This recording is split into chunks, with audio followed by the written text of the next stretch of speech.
gonna be talking about ribs, your rib angle, and rib flare. So if you have had kids and you noticed that you now need a wider band for your bra because your rib cage seems wider, or maybe it's harder to zip up some of your dresses in the back, this can be a common thing postpartum, and it can be reversed. But again, it's good to go see someone like a physical therapist. You can get an individualized assessment and evaluation done. So if these were, okay, we're looking at this side here.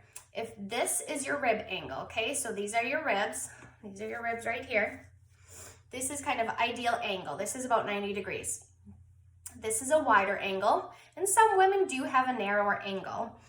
And it can help if you look in a bathroom mirror and kind of draw a line on the bottom of your rib cage here so you can see what it's at.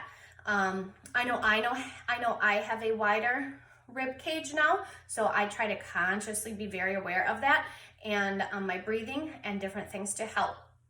So wider rib angles, wider rib cages tend to pull on your abs. So think if your ribs are widening, they're kind of pulling on those abdominal muscles. So this can be a common issue with diastasis.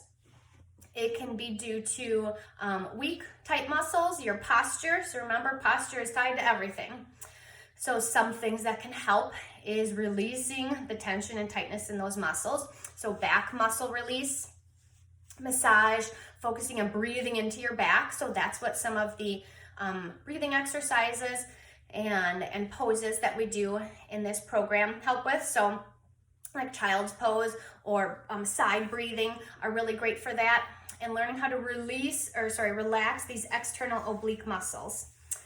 Now a narrower rib cage, you might notice that your ribs kind of pop up when you lay on your back. So if you lay on your back and your ribs tend to pop up, that can be a sign of narrow rib cage. If you lay on your back and your ribs tend to kind of go out, that can be a sign of that wider rib cage.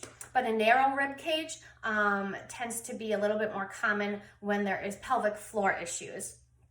So again, it can be very, very helpful to go see a physical therapist, a pelvic floor physical therapist, to get an individualized evaluation so you know exactly what's going on, and so you know how you can be conscious of what you are doing to help with that. But if you do have that rib flare, that wide, rib cage angle, what can really help is on the exhale, when we're working on our 360 breathing, the exhale, use those deep abdominal muscles to really bring in your rib cage. So put your hands on your ribs for feedback, right? So 360 breathing, you want your ribs to expand out. So